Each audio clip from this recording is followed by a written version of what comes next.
Supporting your local news, Airpark Canterbury, Logistics Drive and Parking Island off Rustley Road. And Chris Hipkins now joins me. Hello to you, good to see you. Great to see you too, Chris. We put on some nice weather in Christchurch too over the weekend for your Labour conference. Hope you appreciated that. Oh, it was a stunning weekend, actually. I even went for a run in Hagley Park on Saturday afternoon. Nice cool breeze on Saturday afternoon to make the run a bit more pleasant. I understand if I'd run on Thursday, I would have perspired in the heat, or expired in the heat, I should say. Well, good for you for enjoying our beautiful gardens. Let's talk about the conference at the over the weekend. So I want to start with, you said that a record number of Kiwis, which I thought was interesting, nearly 80,000 of us left New Zealand in the past year, I think, with, you said, one New Zealand citizen departing every 6.5 minutes. But I thought to myself, given the strain on our public health system, could that not actually be seen as a good thing? Oh, not necessarily. I mean, ultimately, we tend to replace people who leave the country with new migrants coming in, which can also be a healthy thing. So the overall population has grown. But I think the broader concern that I'm speaking to here is that, and I said this in my speech, I don't want my own kids, or anyone else's kids for that matter, to be growing up thinking the only way they can get ahead is to go to Australia. So I don't want New Zealand to become a revolving door where, people are constantly leaving and more people are coming in, but there's no real sense of community or nationhood even, because the population is such a transient one. So I don't want New Zealand to just be a stepping stone. I want New Zealand to be the place where everybody wants to come and live and stay. What do you think the main reasons are for those Kiwis or citizens leaving New Zealand? There'll be a variety of different reasons. I know a lot of young people are leaving New Zealand because our unemployment rate is highest amongst younger New Zealanders. So a lot of them will get through their education and training and they'll see more opportunities, particularly in Australia, but also further afield. Now, some of them will come back and we should make it as attractive as possible for them to come back. So I was one of those, and I wouldn't want to deny Kiwi kids that rite of passage of being able to go and spend a bit of time overseas, but we want them back. But I also know in some fields, say building and construction, a number of big infrastructure projects got cancelled when the new government came in, and a number of people who were working on those projects, I know from personal relationships I had with some of them, have left the country.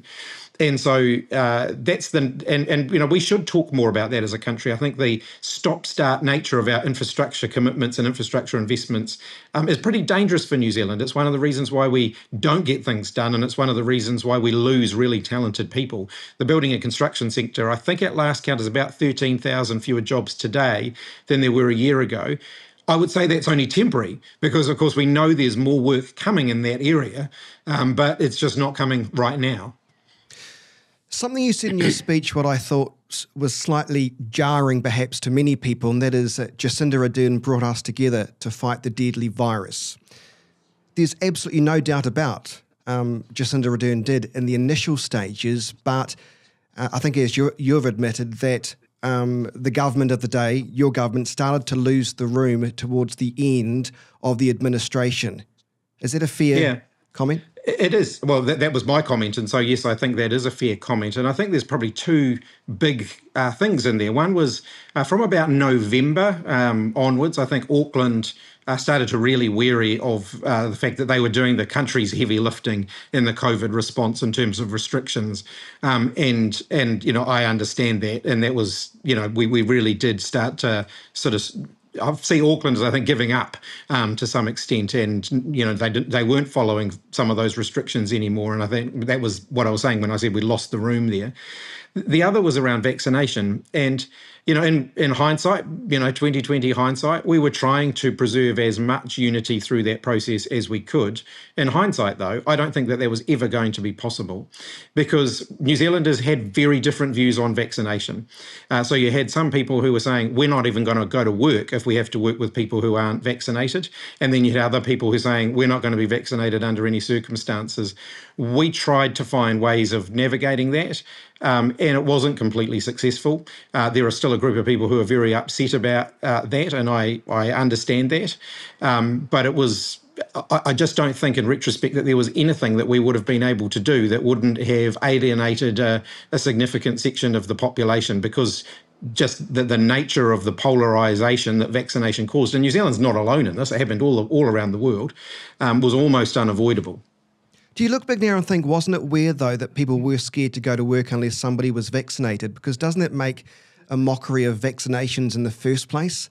I mean, that's kind of a conflict by suggesting that you don't feel safe if somebody's unvaccinated, but you're vaccinated, so why would people care? Anyway, do you accept, though, I mean, that trust in the social cohesion which was spoken about in that Royal Commission of Inquiry, do you accept the erosion of trust was a major factor in Labour's loss in the election? Oh, undoubtedly. But I also think that the economic flow on from COVID-19 was probably a bigger factor, to be honest. Again, we're not unique in this. No government that governed during the period of COVID-19 has been re-elected when they've gone to the polls next time.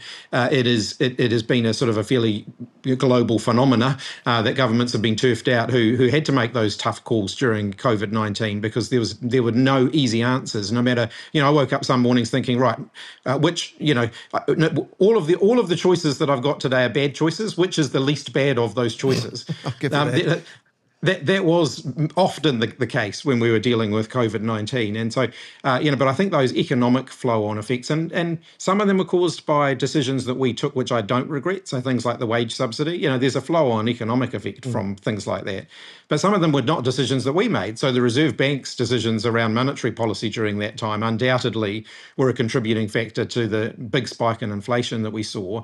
And again, to be fair to the New Zealand Reserve Bank, they were not unique in that regard either. Most other reserve banks around the world were doing the same thing. So I think there was a big sort of tail to the COVID response. On Friday, I think it was Friday, you told a reporter you weren't in a position to apologise to New Zealanders that still don't like you or Labour affected by the mandates which you accepted went on too long. I know that on that Friday you hadn't had a chance to read the Royal Commission report, and who could argue with that? It's 700 pages long of a history lesson. But have you had a chance to read it now? And after reading it, do you think, you know what, if you just came out and said, I'm sorry for the way things were handled, you could probably unify people that may want to go back to Labour but still don't like the handling of the pandemic? I can't say I've read it cover to cover. I've read the summary report, which is about 120 or 200, somewhere around pages, but I haven't read the full. To be fair. Yeah, I haven't read the full 700s. We had our conference over the weekend, so my normal weekend reading time disappeared. But I guess what I would say to you is that getting the balance right here was always really difficult. And I think on balance, our overall response, we did get the balance right. But if you took any individual decisions in isolation, you could pick holes in them because there were always going to be trade-offs. So trade-offs between stopping the spread of a virus versus restricting people's freedom of movement, issues around vaccination, all of those were trade-offs. None of them came without cost or without consequence. And so I don't think you can just say vaccine mandates in the context of what the Royal Commission report found and deal with that only in isolation from the other trade-offs that were involved. I also think we've got to remember that we were dealing with very imperfect information when we made all of those decisions, and the rules of the game, if you like, kept changing. So we made decisions around vaccination policy, around the border policy and how to reopen the border based on what we knew around Delta. And then the Omicron variant came along and that changed all of the rules of the game right when we're in the middle of that whole process. And much as you try and move as quickly as you can, there's still, human limitations to how quickly you can move. You said Labour will win the 2026 election by focusing on what unites us rather than what divides us. What do you think will unite us? Because I remember a New Zealand Herald report that did suggest that many people during your administration towards the end felt divided. Yeah, and COVID-19 was no doubt part of that. I think the things that New Zealanders can agree on are some of what I called the back to basics in my speech yesterday. I think that the right for people to have a good, well-paid job that gives them a better future and it means that their hard work is rewarded, a place for everyone to call home, lifting kids out of poverty, making sure we've got world-class public health, which is a real concern for New Zealanders at the moment, making sure our education system is delivering opportunities for all New Zealanders, Zealanders, young New Zealanders in particular, but also older New Zealanders who need to retrain because that's going to become more of an issue. I think these are issues that New Zealanders will come together on, because I do think we want to make sure that we are a country of opportunity. And I think at the moment, opportunity is not being shared out in the way that it should be. And this is another quote from you, Chris. In 2026, Labour will be the party that has listened, has heard and has changed. So what feedback have you received so far, and what key areas do you believe Labour needs to change to reconnect with voters? Because although your speech was good, essentially you were talking to your supporters. How are you going to win back those who left Labour? I think we heard over the last year, and I've said that we will spend the first year in opposition doing as much listening as we were doing talking. And I think if I reflect on some of the key messages, the last election was fought on a couple of issues which people didn't see Labour providing the best answers to. Cost of living undoubtedly was one of those. Crime was also another one of those. I think the other thing that we've heard back from people is they thought we were trying to do a lot of big things all at the same time too quickly and weren't necessarily bringing people along for the journey. And I think that's also a fair criticism. So, major reforms in a lot of areas.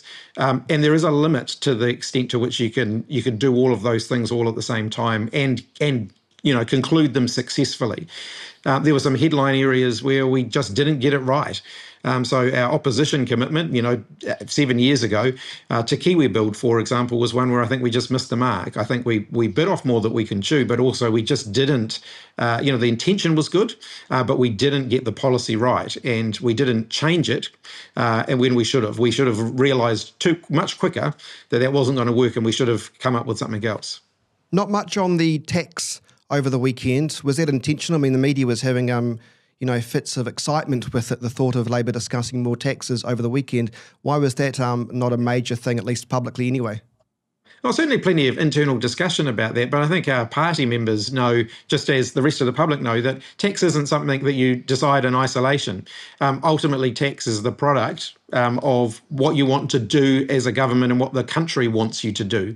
So what kind of infrastructure do we want to invest in? Is this one of your moments to listen to the public who may not want a capital gains tax, despite that fake news report several months ago? Oh, no, I mean, look, I think, you've got to look at, say, the public clearly want better infrastructure. They want better roads, they want better public transport options, they want better water, and somehow we're going to have to pay for that. They also want better services in health, education, housing, and so on, and somehow we're going to have to pay for that too. So issues around tax in general have to flow from that conversation. But on the flip side of that, you've also got to say, what kind of economy do we want to meet our hopes and aspirations as a country? We want an economy that's producing good, well-paid jobs. When you do that successfully, government tax take actually increases as well. So making sure that the tax system we've got is incentivising productive investment in the economy will actually help to take care of those other things. At the moment, our tax system doesn't necessarily incentivise productive investment. It incentivises speculative investment, and it actually disincentivises hard work. So you get quite generous tax benefits for speculative investment and property particularly. But you pay tax on every single dollar if you're a salary and wage earner. And we're unique in the world in having that. About 70% of government tax in New Zealand comes from salary and wage earners. That puts us right at the top of the OECD. Most other OECD countries would get their tax revenue from a much broader range of sources with a less heavy reliance on salary and wage earners, which is, after all, the majority of New Zealanders. Just finally, Chris, did you happen to catch Prime Minister Christopher Luxon on Q&A over the weekend, and what did you make of that performance? Well, what I would say to you is not an answer to a question. First of all, look, I only saw the first half of the interview because I was preparing for my own speech, but I thought it just really symbolised what this government are all about. They basically deflect, they refuse to answer the questions. They've been in government a year now. They're all about blaming somebody else for all of their problems, even for the consequences of decisions that they have taken. I think New Zealanders a year on want to see them actually fronting up, accepting responsibility, and providing New Zealanders with a sense of vision, a plan, and some hope for the future. Chris Hipkins, nice to speak with you. Thanks so much for your time. Cheers, Chris.